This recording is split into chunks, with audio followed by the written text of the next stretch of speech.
మొదటగా ఈ వీడియోలో మనం భగవద్గీత అధ్యాయము 2 శ్లోకము 29ను పరిశీలిద్దాం. ఆత్మ యొక్క శాశ్వతమైన స్వభావాన్ని వివరించిన తర్వాత ఆ జ్ఞానాన్ని పొందడం ఎందుకు అంత అరుదో శ్రీకృష్ణుడు ఇప్పుడు చెబుతున్నాడు. మొదటగా ఈ పవిత్ర శ్లోకాన్ని భక్తితో విందాం. ఆశ్చర్యవత్ పశ్యతి కశ్చిదేనం ఆశ్చర్యవద్వదతి తథైవ చాన్యః ఆశ్చర్యవచ్చైన మన్యః శృణోతి శ్రుత్వాప్యేనం వేద న చైవ కశ్చేత్.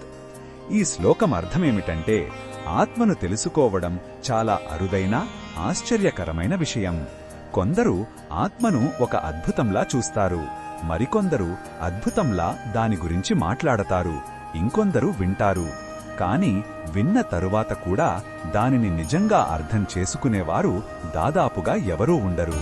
ఎందుకంటే ఆత్మ మన ఇంద్రియాలకు, మనస్సుకు అందని ఒక సూక్ష్మమైన తత్వం. ఈ శ్లోకంలో ఉన్న భావం మనకు ఏమి చెబుతుందంటే, ఆధ్యాత్మిక జ్ఞానం కేవలం మేధస్సుతో లభించడు, అది ఒక లోతైన అనుభవం. ఆత్మ యొక్క అద్భుతమైన, గూఢమైన స్వభావాన్ని చూసి మనం వినయాన్ని పెంపొందించుకోవాలి.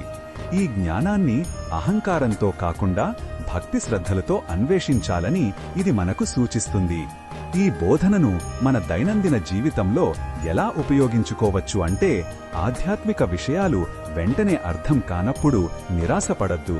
ఇది ఒక సుదీర్ఘ ప్రయాణమని గుర్తుంచుకోవాలి. దీనికి ఓపిక, సాధన అవసరం. ఇతరులు ఈ విషయాల గురించి మాట్లాడేటప్పుడు వారిని గౌరవించాలి.